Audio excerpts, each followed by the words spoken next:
Magandang araw o magandang gabi sa lahat ng nanonood at nakikinig sa ikwento mo kay Manay J.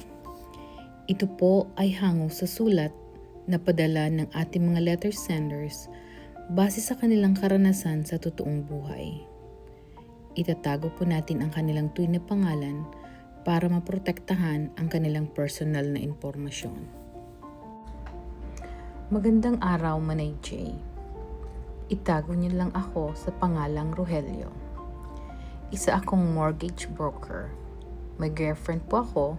Siya ay mabait, maganda, balingkinitan, masipag at generous at isa siyang negosyante. Ana ang kanyang pangalan. Isa po siya sa kinikilalang successful na negosyante sa age na 30 years old. May katagalan na din ang aming relasyon. Masaya kami sa bawat isa. Sa weekend, kami ay lumalabas kasama ang aming mga kaibigan. May mga pangarap kami na one day, gusto namin mag-settle down at bumuo ng pamilya. Actually, ang parents niya ang nagpaparinig palagi. Kailan na ba kami magkakaapo? Giti lang ang aming sagot sa kanila. Darating ang araw, mangyayari din ang kanilang minimithi sa tulong ng ating Panginoon. Manay J, lumipas pa ang ilang taon, sa pakiramdam ko, ako ay ready na magkapamilya. Nagplano ako na imbitahin ang parents ni Ana sa birthday niya para isabay ko ang pag-propose sa girlfriend ko. Tinawagan ko ang parents ng girlfriend ko. Mr. Año Nuevo, gusto ko po sana kang imbitahan sa birthday ng anak niyong si Ana. Gusto ko pong himungi ng basbas na pakasalan ng inyong anak.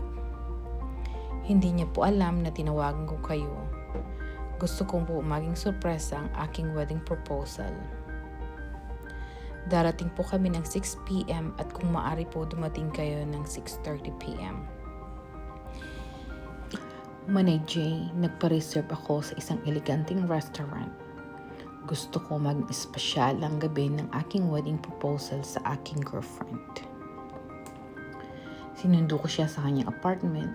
Sinalubong ko siya ng halik at sabay bigay ng bouquet of flowers. Happy birthday, honey, sabi ko sa kanya. Oh, thank you, honey. You're so sweet, sabi ng girlfriend ko. Hinawakan ko ang kanyang kamay at sabay kaming pumunta sa parking lot. Binuksan ko ang pinto ng sasakyan hanggang sa makapasok siya. Saan tayo pupunta, mahal ko? Tanong ng girlfriend ko. Sa favorite restaurant mo, sagot ko sa kanya. Manay J, may kalayuan din ang restaurant, kaya nakikinig kami ng music sa radio stations na aming tinatangkilik habang kami ay lumalakbay. Di tumagal, nakarating kami sa restaurant. Sinalubong kami ng host ng restaurant. Ang ganda ng ambience, ang bango at nakakainlab ang music. Perfect sa occasions. Excited ako. Mag-order ka na, honey, kung anong gusto mo. Ganun din order ko, sabi ni Rogelio. Nagpaalam ako sandali sa aking girlfriend. Sabi ko pupunta lang ako sa CR. Tinawag ko ang isang waitress. Maganda siya at bata pa. Sabi ko sa waitress, pwede po ba na doon tayo mag-usap? May mahalaga akong papagawa sa iyo.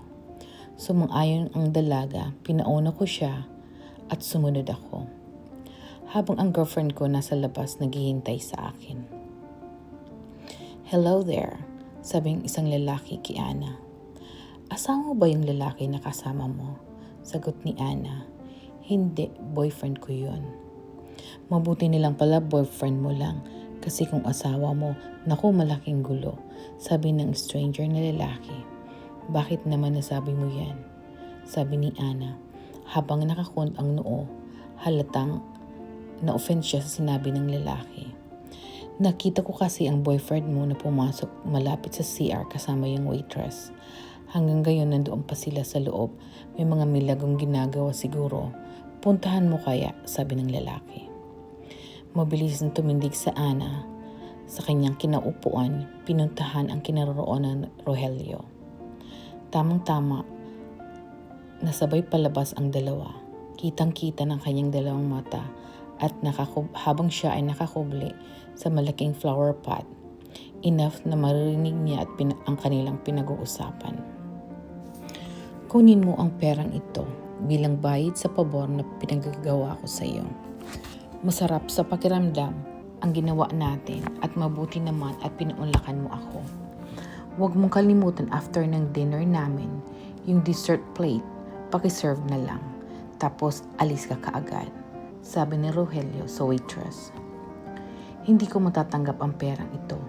Ikinagagalak ko na napaligay kita sa araw na to, sabi ng waitress. Manay J, insisted na bayaran ang waitress hanggang tinanggap niya. Habang si Ana naman nakabalik na sa table at galit na galit. Honey, saan ka galing at bakit ang tagal mo? Galit ang tono ni Ana. Naku Han, diyan sa CR, sumakit kasi ang tiyan ko. Meron akong gustong sabihin sa iyo, kaya lang sumama pakiramdam ko, pero okay na ako, sabi ni Rogelio. Yung totoo, galit na tanong ni Ana. Manay J, biglang dumating ang magulang ni Ana. Kitang-kita ng magulang ni Ana ang bakas na galit sa kanyang mukha. Nagulat si Ana kung bakit nandoon ang kanyang mga magulang. Wala man lang sinabi si Rogelio na darating ang parents niya, tapos meron pang isang babae na sangkot. Walang kibo si Rogelio habang nakatingin sa magulang ni Ana. Pinapanood lang nilang lahat habang si Ana ay nag-hysterical. Lahat namamangha kung ano ang nangyayari. Tumakbo si Ana papunta sa CR. Nakasalubong niya yung stranger na lalaki na nagsumbong kanina. May asawa ka ba? Tanong ni Ana sa lalaki. Wala akong asawa, sagot ng lalaki. Hinila ni Ana ang lalaki papasok sa loob ng CR para makapaghiganti sa ginawa ng kanyang kasintahan. Nagpabembang si Ana sa isang nakursundahan niyang lalaki. Dinig na dinig ng lahat kung saan sila nakaupo na nagbebengbangan sila. Napakalakas at napakaingay nila. Noong sila ay matapos, lumabas si Ana. Pinagmamalaki niya na tabla na sila ng boyfriend niya. Umiyak ang magulang ni Ana sa kahiyaan sa ginawa ng kaniyang anak. Wala ding alam ang magulang kung anong sinasabi ng kanyang anak na tabla na sila. Dumating ang server, dala ang dessert plate. Kitang-kita sa mata ni Ana ang sobrang galit nang makita ang waitress.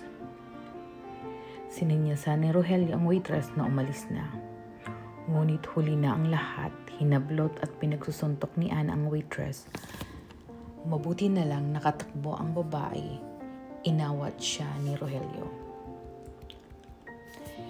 Tinanong ng magulang ni Ana kung anong nangyayari. Medyo nahimasmasan na siya. Kumain na tayo ng special dessert para sa birthday ko, sabi ni Ana. Nang buksan ni Ana ang dessert plate na natatakpan, bigla siyang nagulat dahil nandoon ang engagement ring na dala ni Rogelio. Manay J, yun pala ang dahilan kung bakit kausap ni Rogelio ang waitress at nagplano sila kung paano mag-propose kay Ana. Ngunit walang proposal ang naganap dahil dumating ang dalawang pulis at pinahuli ng waitress si Ana sa salang assault. Manay J, wala pa akong magawa na protektahan si Ana sa sobrang selos at maling haka-haka. Instead na girlfriend ko ang ma-surprise, ako ang na-surprise. Sana makapulot ng magandang aral ang inyong followers sa aming kwento. Huwag basta-basta mag-judge o maniniwala sa sabi-sabi at huwag pabigla-biglang desisyon. There are consequences for every actions we made, good or bad. Hanggang dito na lang po, Manay J.